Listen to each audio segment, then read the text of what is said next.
Assalamualaikum warahmatullahi wabarakatuh. Sebelumnya perkenalkan, nama saya Azmi Siti Aulia dengan NIM 212250015 dari Prodi Akuntansi Perpajakan. Di sini, saya akan menjelaskan bagaimana cara mengerjakan neraca lajur pada perusahaan dagang. Namun, di sini saya akan menjelaskan terlebih dahulu apa itu neraca lajur. Neraca lajur atau biasa disebut dengan kertas kerja atau worksheet merupakan suatu kertas berkolom-kolom atau berlajur-lajur yang direncanakan secara khusus untuk menghimpun semua data akuntansi yang dibutuhkan pada saat perusahaan akan menyusun laporan keuangan dengan cara yang sistematis. Tujuan dari penyusunan neraca lajur ini, yang pertama, memudahkan penyusunan laporan keuangan, terutama pada laporan laba rugi dan juga neraca. Lalu, menggolongkan dan meringkas informasi dari neraca saldo dan data penyesuaian, sehingga merupakan persiapan sebelum disusun laporan keuangan yang formal. Lalu, yang ketiga, untuk mempermudah menemukan kesalahan yang mungkin dilakukan dalam membuat jurnal penyesuaian. Nah, ini adalah bentuk dari neraca lajur yang terdiri dari 10 kolom. Nah, untuk membuatnya, kita harus terlebih dahulu menulis nama perusahaannya di atas, lalu tulis neraca lajur dan periode yang berakhirnya. Lalu kita akan membuat tabelnya. Di sini ada tabel untuk nomor akun, ada nama akun, ada neraca saldo, debit kredit, ada penyesuaian, debit kredit, ada neraca saldo disesuaikan atau disebut juga neraca saldo setelah penyesuaian, debit kredit, laba rugi, debit kredit, dan neraca debit kredit. Nah, untuk menyusun neraca lajur ini, yang perlu kita siapkan adalah neraca saldo dan juga jurnal penyesuaian. Nah, neraca saldo ini berisi saldo-saldo akun yang diperoleh dari saldo akhir buku besar utama. Nah, neraca saldo ini dihasilkan dari setelah kita membuat buku besar. Nah, maka akan dibuatlah neraca saldo ini. Nah, neraca saldo ini sangat dibutuhkan untuk menyusun neraca lajur.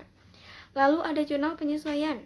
Nah, jurnal yang dibuat pada setiap akhir periode untuk menyesuaikan akun-akun agar sesuai dengan keadaan yang sebenarnya. Nah, biasanya akun-akun yang perlu adanya penyesuaian itu seperti aset tetap, seperti mesin. Nah, itu kan harus ada penyusutan yang perlu kita catat. Lalu ada utang atau beban yang belum dibayar, maka harus dicatat di jurnal penyesuaian ini. Lalu ada biaya-biaya yang dibayar di muka. Nah, ketika masa manfaatnya itu telah terpakai, maka perlu adanya penyesuaian yang akan dicatat di jurnal penyesuaian ini. Selanjutnya, adapun prosedur penyusunan neraca lajur perusahaan dagang pada dasarnya itu sama dengan perusahaan jasa, kecuali pada akun-akun khusus perusahaan dagang, seperti persediaan barang dagang, pembelian, beban angkut pembelian, retur pembelian, potongan pembelian, penjualanan, retur penjualanan, potongan penjualanan, itisar laba rugi, atau harga pokok penjualanan, yang akun-akun tersebut itu akan dimasukkan ke dalam kolom laba rugi. Nah, kalau misalnya di perusahaan jasa, yang masuk ke kolom laba rugi itu hanya akun pendapatan dan beban. Tapi di perusahaan dagang ini ada akun-akun khusus yang masuk juga ke kolom laba rugi itu. Nah, di sini ada prosedur penyusunan neraca lajur. Langkah pertama, kita akan memasukkan setiap akun beserta saldo yang ada pada neraca saldo awal ke dalam neraca lajur pada kolom neraca saldo.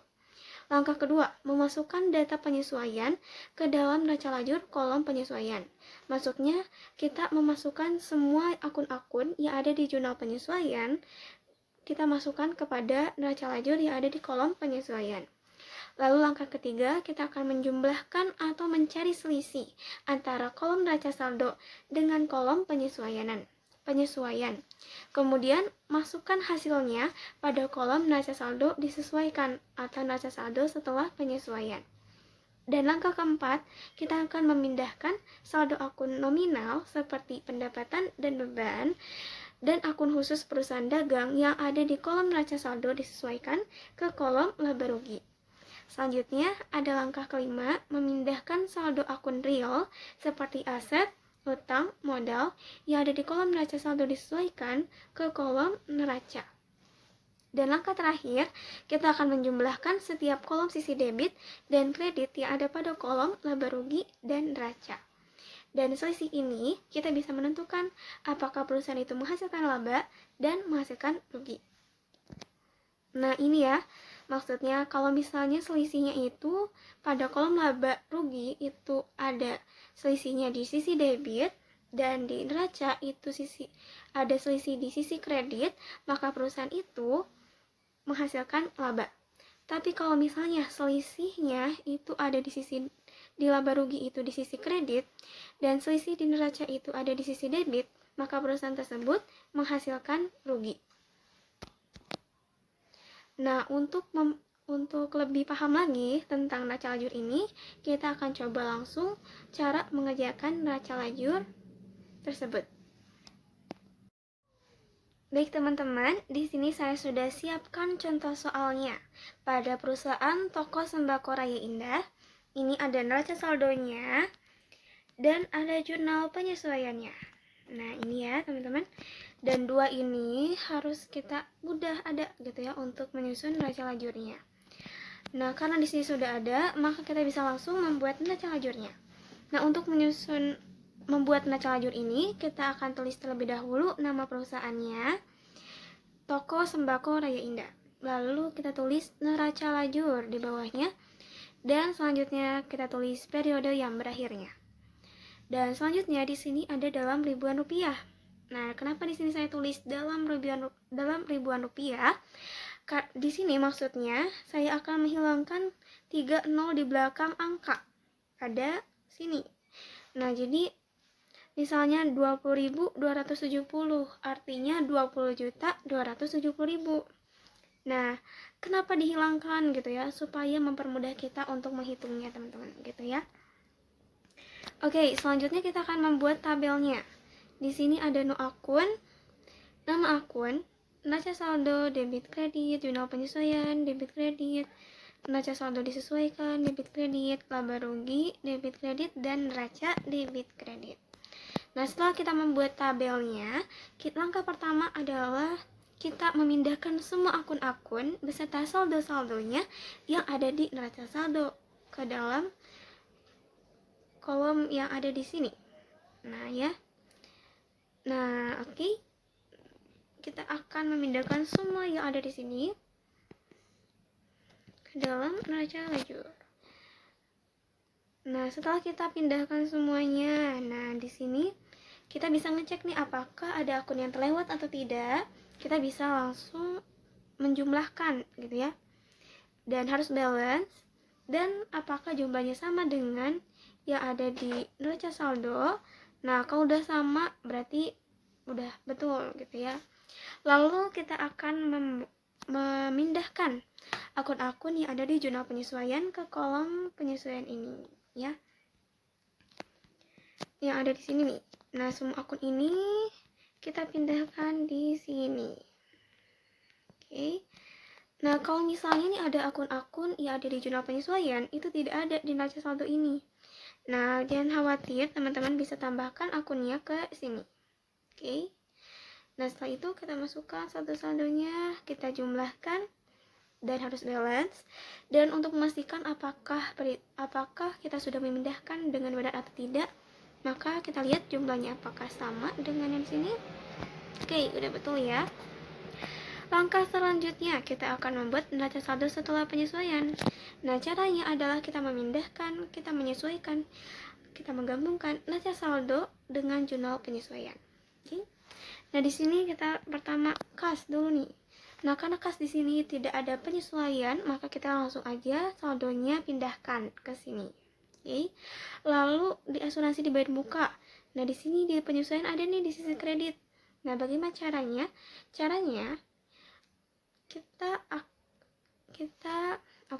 Caranya yang ada di kredit ini itu sebagai pengurang yang ada di debit.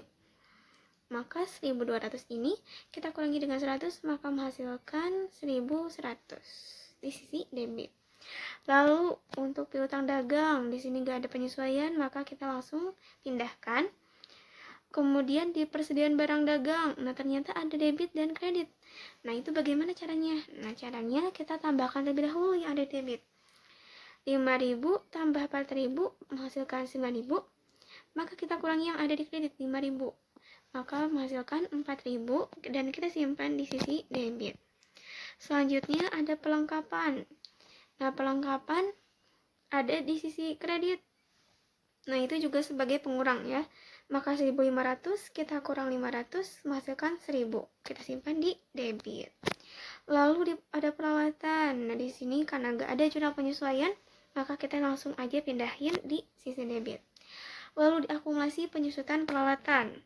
Nah di sini di jurnal penyesuaian itu di kredit. Nah ini sebagai penambah. Nah kenapa? Karena akumulasi penyusutan peralatan itu saldo normalnya itu ada di kredit. Artinya, kalau di penyesuaian itu ada di kredit, artinya itu sebagai penambah. Maka 1.000 ditambah 600, menghasilkan 1.600 di sisi kredit. Lalu ada utang dagang, utang bank, modal pemilik, prive. Nah, di sini kan nggak ada penyesuaiannya ya.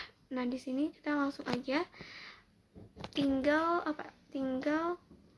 pindahkan semuanya ke neraca saldo setelah penyesuaian. Kemudian di sini ada beban sewa nih. Karena di sini ada penyesuaian di sisi kredit sebanyak 1.100, ini sebagai pengurang. Maka 1.200 kita kurangi 1.100 menghasilkan 100, simpan di sisi debit. Lalu di sisi ikhtisar laba rugi. Nah, di ikhtisar laba rugi ada di debit dan ada juga di kredit. Nah, bagaimana caranya? Oh, ini. Ada di sisi debit dan ada di sisi kredit. Nah, bagaimana caranya? Nah, caranya yang ada di debit kita kurangin dengan yang ada di kredit. Maka 5.000 kita kurangi dengan 4.000 menghasilkan 1.000, disimpan di sisi debit. Lalu untuk beban gaji, utang gaji semuanya, nah di sini kita bisa langsung pindahkan ke di sini. Oke, pindahkan ke sini. Lalu jangan lupa kita jumlahkan debit kreditnya. Nah ini ya 50.930, 50.930 harus balance, oke? Kalau nggak balance berarti ada yang salah gitu ya perhitungannya. Nah selanjutnya kita akan mengisi kolom laba rugi. Nah tadi ya laba rugi itu kalau akun-akun apa aja nih yang masuk? Tadi ya itu pendapatan dan beban. Nah karena di sini perusahaan dagang, maka ada akun-akun khusus seperti apa saja yang masuk, seperti penjualanan, retur penjualanan, potongan penjualanan, pembelian, retur pembelian, potongan pembelian, dan semua beban-beban itu akan masuk ke kolom laba rugi. Setelah kita masukkan, kita jumlahkan debit kreditnya dan menghasilkan selisih. Nah selisihnya itu ternyata ada di kredit, ada di debit maksudnya. Maaf, di sisi debit. Nah artinya kita perusahaan ini menghasilkan laba gitu ya. Lalu kita selanjutnya sisanya nih semua akun-akun sisanya, yaitu akun-akun real seperti kas, utang, dan modal kita masukkan ke kolom neraca. Nah setelah itu kita jumlahkan debit kreditnya dan menghasilkan selisih. Nah selisihnya juga di sisi kredit. Lalu kita jumlahkan semuanya. Nah, kalau misalnya nih selisih laba dan neracanya, laba rugi dan neracanya itu sama, maka perhitungan kita itu sudah betul. Dan kita lihat nih, selisih yang ada di neraca ini kan di kredit, dan selisih yang ada di laba rugi itu ada di debit. Artinya perusahaan tersebut menghasilkan laba. Baik teman-teman, itu tadi cara mengerjakan neraca lajur. Jadi cukup sekian penyampaian yang dapat saya sampaikan. Semoga dapat dipahami. Terima kasih sudah menonton. Wassalamualaikum warahmatullahi wabarakatuh.